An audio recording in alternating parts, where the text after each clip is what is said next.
Welcome back to the Papa Meat channel. How you doing? How you doing? Come on and sit down because today we're going to be talking about one of the world's most thankless jobs, being a crime scene cleaner.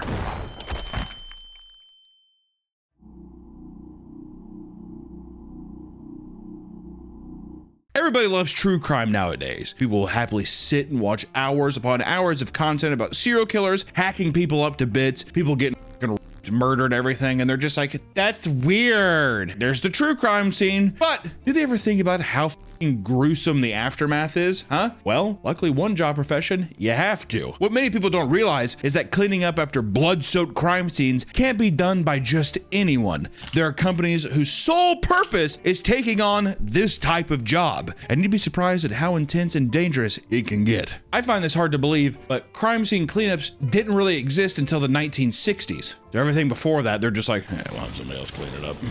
Which is kind of wild to think about. Where you clean it up yourself? Yeah, yeah, exactly. Just or whatever. Not until the 60s until they're like, we should probably have to pay someone to do this, right? Probably be a little more sanitary. But there was no specialty crew tasked with doing the cleanup. Police officers and investigators would do the work themselves. That is, until it became clear that handling these kind of biohazardous materials was incredibly risky and required trained professionals. From here, the crime scene industry took off. After all, there's no shortage of work to be done. The job isn't just about scrubbing blood from a wall. There's all sorts of biohazard cleanup that needs to be done in most cases. You can't just sit there and be like, well, this guy was shot and stabbed 27 times. Let's do a quick pass.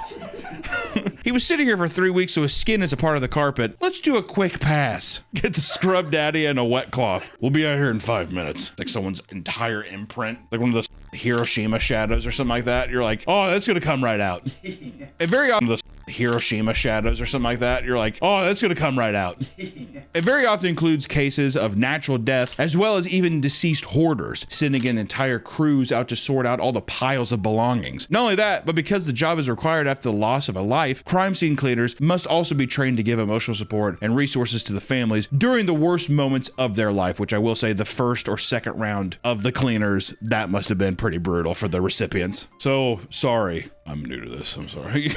Or whatever. That's a bummer. Can you imagine coming back to the same house? Back again, huh?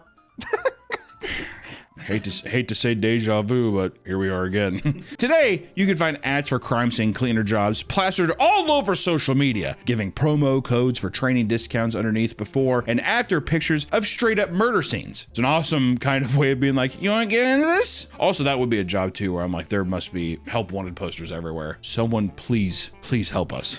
You think so? I think it's like it'd be like everybody running to get it because it's such a. You would want to do it? Would you want to do it? It pays well. Well, see, that's what you're also like a rat. You're like a man who's just like, I don't know. I mean, do I get to eat the skin afterwards? Or you would have to be so, I mean, like probably the same way that like those investigators have to become desensitized or leave that shit at the door. That's what I respect the most about these kinds of people that are doing these jobs is being able to like separate the horrors of mankind and just like the realities of mankind and then be able to go home and be like, oh, baby, look at this. You painted a rabbit. And then not just see like a dead woman's face on it. Peter Cottontail looks a little different. I don't think I could get used to it, but. No, I mean, I just think it's easier to just be like, oh, if it pays well, I'd do anything. You hear a lot of people say that. A lot of people are just like, well, I mean, it pays more than what I make now. But you don't think about the mental baggage that comes with it. I feel like it'd be a lot. It'd be hard to do. I don't think I could do it. I'd mentally snap. I feel like I'd peek into one room. Shut the door. I am sorry for your loss, but I have got to get out of here. That's how I'd be like. I'd wear those like meta glasses and put a filter over it, so I don't think I'm cleaning up a dead body. Yeah, the dead body is just a giant like Beanie Baby. I'm like, look at you. When you were a kid, did you ever fantasize about like how to get away with murder? Just want to take a second to thank our sponsor GamerSupps for being one of our best sponsors, if not the best sponsor on this channel, and for giving us so much support and for having amazing, tasty, quality products like our own flavor, raw meat, that you can order right now. It's amazing energy supplement. There's caffeine-free options, and everything has 0 sugar, baby. So if you're trying to get off the sody pops and get into something tasty, consider raw meat GamerSupps. I'm telling you, it's amazing. You can't go wrong with any of their flavors, and they also have big-tittied anime shakers that, you know, if you get your rocks off to that, I'd consider it because they're pretty sexy. It gets me stiff in my pants. So thank you, Gamer Subs, for sponsoring this episode. And hey, check out Raw Meat. It's seriously the best flavor. I don't give a fuck what anybody says. Raw Meat, if you're trying to get a nice caffeinated beverage. Thank you. Back to the video. It goes without saying that the job is not for the faint of heart. Crime scene cleaners are pushed into truly horrific scenarios, taking the sights and smells that accompany them. One cleaner compares the smell to meat that's been left out for 3 weeks, which is like that. It just smells like rot. It's like almost like sewagey rot, but then also it always has like a coppery, bloody smell to it. Have you ever smelt a dead body? No, dude. No. I mean, to be fair, the only body I've been around, I went to my grandpa's open casket funeral. And I remember I was like 7. I told my mom, I'm like, why do we do that? And my mom was like, I don't know. Because I remember being like, oh, I was like really sad that my grandpa was dead, obviously. And I like went over and looked at him, and he's just like this stuffed chemical doll. And he's just like, it was horrifying. Honestly, I think it scarred me for life. But that doesn't smell like obviously like a dead body because they suck all the blood out, all yada yada yada.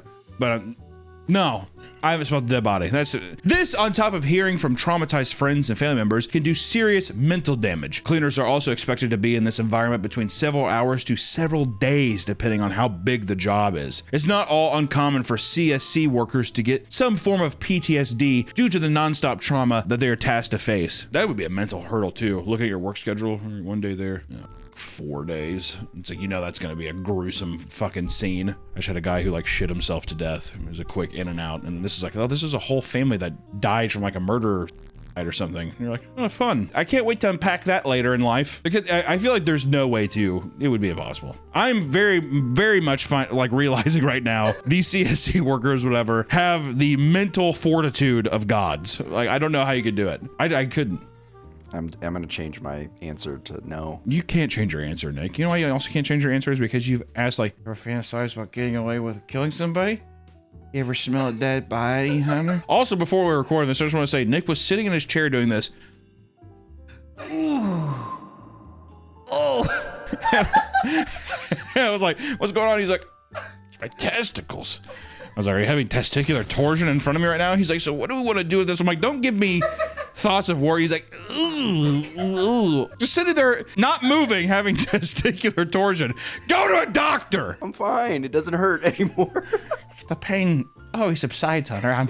I'm fine. You like drop your pants with like these big 2 purple plums like right there. These are normal looking testicles, right, Hunter? These are what Italian balls look like. The scene of a crime is teeming with viruses, mold, bacteria, and bloodborne pathogens. And CSC workers have recounted times where even the slightest mistake has led to serious consequences. Like the time one cleaner had his gas mask slightly loose, leading him to catching a norovirus and being bedridden for a week straight. That's where it would me up too. I'm too lax with that stuff. Like an air fry piece of chicken. And you're like, that looks pink. And I'm like, no, I think it's all right. That would be me. And they're like, your thing looks kind of loose.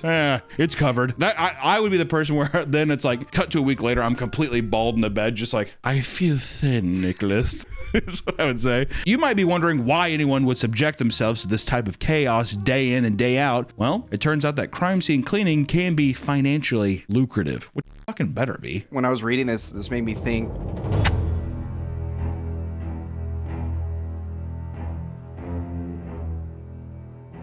Like in India, the basically subhuman caste, they are the untouchables. This is their belief system, not mine. The untouchables are like seen as the lowest of the low, but they do like the most important jobs of like removing dead bodies, cleaning sewers and stuff. People make fun of them and like beat them in the streets. So they beat them in the street for what? For being untouchables. There's a video of like this guy, he's crying, he's like, and these kids are throwing rocks at him and calling him names, but he can't do anything because he's the lowest caste system in India. And they're called untouchables because they say if you touch them, you become one of them. So if they touch you, you could like charge them. You're saying they're straight up grinching our Indian brethren? My God, you're a mean one, Mr. Indian. You really are untouchable. Let's do a fact check. Also, I want to say the entire time, editor, put all kinds of text warnings that are all around saying that, with arrows being like, this man has nothing to do with that. All right. This is not a part of our warm up before we get into this. That came out of nowhere. Mr. Indian. I was going to say, though, CSC workers, if they're not getting paid well, like if it was a thing, like teachers don't get paid shit. Can you imagine CSC? Yeah, we don't get paid that well. I'd be like, run away from that job. Run away. At least there's the noble aspect of like, it's a job that has to be done. Same with teaching. Usually I would say a lot of teachers get into it because they like the academia system, or they probably had a teacher as well who's like, this person changed my life and they want to do that. So sometimes I feel like sometimes people can be like, I don't get paid as much, but I love what I do. You can have that. It would be hard pressed, I bet, to find someone who's like, oh, I actually really love it. For the CSC worker, I'm don't get me wrong, I'm sure there's a guy who's like, I've been doing it and they're whatever, but I don't think someone's just like, when I grew up, I want to clean up crime scenes or whatever. Or people that say that, it's like usually some like edgy goth kid who's like 14. Your pay depends on how experienced you are and what you're able to handle, with some top earners being able to rake in a large salary doing the dirty work. David Schlum, a man who created his own biohazard cleaning company, revealed that he's made as much as $46,000 during the course of one weekend cleaning up a crime scene. He recalls his first job being so brutal that he shifted between almost fainting and nearly throwing up. And there's just blood everywhere. I mean, it's brains over here, brains over there. I go like walk over to it, dude, and I start like choking up and like felt like I was gonna faint. I almost passed out. I really didn't know what the fuck I was doing. But also, he probably almost shifted and fainted from being like 46 G's in one weekend. I'm fucking dizzy too. Yeah. I'd be like the Tin Man almost falling. Another man, Ben Giles, started a similar business in the UK that became a multi-million-dollar company. Of course, that is not without his fair share of horror stories. He's seen bathtubs fully filled with piss and shit. Filled! Dead bodies from hoarders trapped in their own filth, hundreds of needles, a pile of oily pig skins, and perfect skeletons still fully dressed in clothing they died in. And in one instance, he was called over to a supermarket on Christmas Day because a flustered employee decapitated a horse and dragged its head into the establishment to get his revenge. Do you think that they approach it the same way that they would do like a detailed car cleaning? Like, does the guy be like, so he dragged it here? The dispatcher, so yeah, I mean, it's a guy, like, he died in his own shit and piss, and there's like a dead horse or something, blah, blah, blah. Let me see if there's anything else in notes. Get children crying. You'll figure it out when you get there. Is it as casual as that? It has to be. When it becomes a job and you see that, you have to become desensitized to it a bit. There are piles upon piles of stories told by current or former crime scene cleaners, each more absurd than the last. During a Vice interview, yeah, Vice, one anonymous CSC worker sheds light on a lot of insane scenes they walk into. She recalls the first time she had to clean up chunks of brain. When you go to clean brain, it mushes into the ground. It doesn't just come off. You kind of have to pick up every little piece before you start scrubbing. During one meth lab cleanup in a trailer, they found a man still inside cooking. They threatened to call the police and he didn't leave. He told them, quote, if I had a gun, I'd shoot you. Fun! During the scene of another meth cleanup, meth is such a reoccurring character in these stories. I wonder if it's... During the scene of another meth cleanup, the owner had just escaped police in the middle of shooting a graphic video. When the cleanup crew arrived, they found the apartment covered in cinnamon-scented lube alongside jars full of his own semen that he had been saving. That's really, they don't tell you about the CSC. It's not just dead bodies. You're gonna get some like weird meth head cum jars. He's like, don't even touch those. If you're gonna touch them, keep them sealed, and they need to be room temp at all times. They say that sets smell the worst too. No.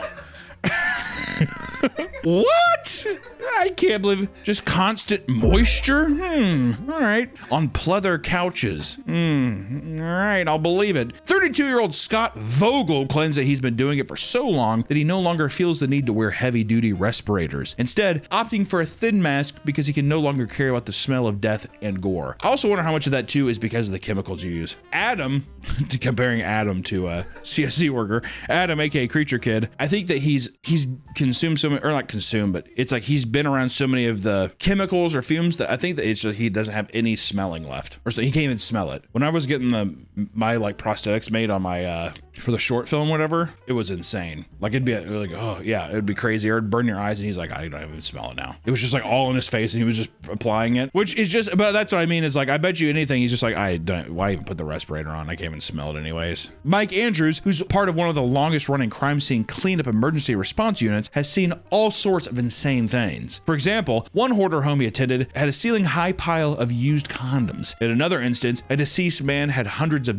those surrounding a sex chair as some sort of shrine. Terry Hayter, a forensic cleaner, explains how many people die while laying on their mattress, and because of this, all the body fluids leak onto it like a sort of like giant sponge, something way less glamorous that you might see in shows like Law and Order, where they're laying there like, dead, whatever, and they're like looking at the body. It's like, no, it's just a bulged out, juicy mattress like a giant hunk of meatloaf. How nasty is that, man? You think they resell the mattresses? One of the most putrid parts of the job is cleaning up after a body that has been left unattended for a long time. Not only is their flesh rotting, but the smell is almost unbearable to many. A cleaner named Timothy Molesworth had once been tasked with cleaning the body of a man found dead in his bathroom an entire month after the fact. She went on to say, quote, "I literally had to scrape the deceased body matter off the floor tiles into plastic bags. The body wasn't even there. It was just so completely gone." There's like some TikTok videos where you see of people that go into hoarder homes, and they have like shovels and all kinds of like, almost like equipment that you would use to scrape ice off a car or something to get it out of like grout and stuff. What's so crazy to me is like, how as a homeowner, which it also just goes to show fucking landlords and stuff or whatever, how do you not rip everything out and just be like, start from scratch? Because that shit has to go down to the baseboards. Like, I bet you the baseboards are fucking, like the actual, or the subflooring of the thing are stained. One of the most insane examples of this story is told by Kelly Polisheks, who witnessed a man who had died from a heart attack underneath a shower that had been running continuously for weeks. It went on for so long that his body melted, clogged the drain, and had his sludgy remains poured out all throughout the house out of his front door. And I'm pretty sure that's how they found him, is because they're like, huh? There's actually an app in China that says like, "Are you dead yet?" or something.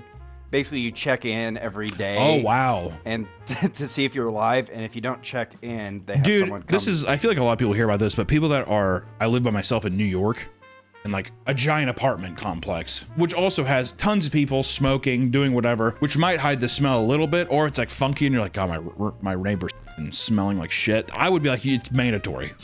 You have to tell us that you're alive, you know? Back in the early 90s, one man was hired to clean up a crime scene taking place in a rich Los Angeles home in the hills. And according to him, the home was so large that you could easily get lost inside. It even contained an elevator. All the paperwork was done before via fax, so they got to work without meeting anyone that owned the home or was related to the victim. All they knew was that a businessman was killed inside the home, which is also just horrifying. You don't talk to anyone else, they're just like, someone died in there. Go into that dark labyrinth. Well, which room is it? You'll see. Go past the 3 cuckoo clocks and past the dark man's room. That's where you'll find him. The first thing they saw was copious amounts of water damage, leaving them to believe the killer might have left the faucet on after doing the deed, much like the wet bandits in Home Alone. It had seemed that an electrician may have shut off the power in certain parts of the home due to the water damage, leaving parts of the home eerily dark. And at one point, one of them was taking debris towards the exit when all the lights suddenly turned off. Every time the lights would turn back on, a completely different room was shut down in its place. People clearly started to get on edge because one crew member started insisting that it would be more efficient to work all together. We should probably just work together. You can tell that's like some like very kid energy. Whenever you're scared playing a game, when I had Quake 2 or 3 on Nintendo 64. Or it might have just been Quake, but anyways, I had that on Nintendo 64 and I'd be like afraid to move forward. And I'd be like, "Hey mom, come check this part out. It's really cool." Just wait for her to come. She's like, "What is it?" And I'd finally be able to proceed. And she's like, "Well, what is it?" I don't say anything. Everyone was hearing music at some point throughout the house. Closed doors would suddenly be open, and despite nobody going near them, they'd also hear loud, unexplainable banging sounds. 2 crew members started taking turns carrying the debris out to the truck, and during the last trip, one of them was left waiting in the dark without a flashlight. Fuck that. At that moment, he hears what appears to be his coworker walking in the shadows. He calls to him, but no response. Then, a third coworker holding a flashlight enters the room in a rush. He says that he swore he heard somebody screaming for him, but nobody raised their voices at all. And one of them admitted that after using the restroom, he saw a complete stranger walk by him and exit the room out of nowhere. They never got answers about what had happened, but some of them were convinced that the person was hiding inside the home, messing with the lights, playing with the music, sneak up close to them to freak them out. Which I will say, we meme on a lot of ghost shit, whatever on the channel. This does sound like somebody who's just like, it's probably just somebody messing with us, and it was like some actual weird, crazy paranormal shit. This also reminds me of this movie called Session 9, which I want to shout out that movie, Session 9. It's one of those movies that you'd be like, you wouldn't expect it. You're like the cover, it looks like kind of like a Walmart DVD bin thing. It's like an early 2000s, like weird paranormal movie, but that entire sequence reminded me of that movie, Session 9. So hey, shout out Session 9. If anything, play a little clip from it. Okay. Jeff, mate. Go downstairs, make sure he doesn't turn around. You come with me. Hey. Fuck you. There you go. In the world of crime scene cleaners, it's said that you gain a much larger respect for life as well as the deceased. Not all of them share this respect, however, which leads to some pretty absurd crimes. The company Crime Scene Cleaners from New Zealand felt the need to post images of horrific scenes from their jobs on social media accounts as some sort of weird marketing tactic. And upon investigation, it was discovered that their Facebook page alone posted countless photos containing the aftermath of domestic abuse cases, unattended deaths, and even one particularly gruesome post showed a victim's remains being scraped off a train. And in the photo, the crew member was holding up a human bone with a toothy grin on his face and a caption stating, "I'm very happy with his find." If that wasn't tone deaf enough, other posts showing maggot-infested bodies were captioned, "Human reigns for these fat wee beasts." What the f does that even mean, you psychos? Police had gotten involved and all the posts were taken down, but the company essentially got off with a warning based on them being seemingly remorseful, which, you know what, I will say, it feels very tone deaf, but I can also see what they're saying of like trying to normalize a job that maybe gets scrutiny online or whatever, but to not have the awareness to be like, man, that's somebody's like relative or whatever, or to like lift up somebody's bone and be like, oh, look, what is that? Other cleaners, like an employee from Clean Scene AZ, were causing problems from the very beginning of the job. They sent photos to their client, who was the niece of the deceased, to show their progress. Hey, so your dad's scalp and his other stuff, that's all, we got it cleaned up a little bit, but you can see still a bit of his calf and some toes, so we'll get that tomorrow. One of the photos was of a completely different house. That's not my mom. Oh, my bad. Wrong one. New phone. Sorry, who this? Just kidding. Then one employee, Deborah Claywell, brought along people who didn't work for the company to come along and take all of their valuables. When the niece returned to the home, the garage door was open and a car was missing. And not only that, but they had stolen jewelry, money, and the deceased woman's credit card before going on a spending spree. Clean AZ refused to take any of the blame, but eventually offered a full refund for their services before firing Deborah. I mean, listen, just because we have a couple bad eggs doesn't mean we can put it all on us. Which I will say, if it's that egregious, this is me just don't have any proof, but I'm just saying it feels like anytime I've ever been in a job, like working at like a grocery store, if somebody gets caught doing something, it's because they probably learned it from somebody else or they like have done it together. It's truly strange just how fascinated people are with the darkest and most gruesome side of society. It's long since been a fascination for the younger generation who will gladly watch videos of influencers deep cleaning hoarder dens or graves. Even as recently as 2024, there was a cleaning simulator game called Crime Scene Cleaner in which you play a man working for the mob. The game is essentially just cleaning up murder scenes in an oddly satisfying way. I think it's kind of like the one where you have like the power washer, like that game. Is that just called Power Washing Simulator or something? It's the way that those games, like almost like a slot machine, the way that it sounds cleaning off. It's almost ASMR or something. So I could see someone cleaning up that kind of shit. There's even a biohazard cleanup company called Spalding Decon that hosts the Crime Scene Cleaning YouTube channel, posting videos documenting their cleaning adventures. The channel has 1.5 million subscribers, and their most viral video titled Tub with Chunks of Flesh shows them cleaning up after a mother passed away in the bathtub. Comments on this video repeatedly point out how insane it is that they're so disgusted by it, but keep watching because they're so fascinated. Which is true, it feels kind of taboo almost, doesn't it? It's like something you shouldn't watch, but you do. And also, I feel like a lot of these channels are a bit more respectful with, they're not like showing anything crazy, but they are showing like, this is what the reality of it is, which I think it's kind of like admirable. Like whenever I saw even the people cleaning hoarder houses, unfucking believable, man. And it is insane too to be like, look at what this person was able to like completely turn around. And it's like fascinating too to be like, how many times have I been in a place and it's been a crime scene or so, like stuff that I don't know, like you rent a home, it was a hoarder house before or something. Because I don't think you have to disclose that? I think if you're buying a house, you have to disclose that, like if somebody was like, if it was an active crime scene or something. Over on TikTok, CSE workers are filming their entire process and gaining millions of views. These videos often show blood and filth, likely left up under the label of education content. And also I think it's satisfying. It's that ASMR. It's like people that deep clean cars. Anticipation and payoff. I see a dirty thing, I see it get clean. That was satisfying. I think it's just like a weird primitive tick in our brains too. There are so many massively important jobs that go unnoticed by the majority of society. It can't be understated that crime scene cleaners are providing a necessary service to society. One that not only keeps things clean, but helps victims mentally prepare for the loss of loved ones. If you find yourself innately fascinated by true crime and want to make a living surrounded by all its dark and seedy elements, maybe this is something you want to do for a living. But just remember that podcasts and movies might not properly prepare you for the horrors that you find inside. Thank you guys so much, and hey, stay clean out there. We will see you in the next one.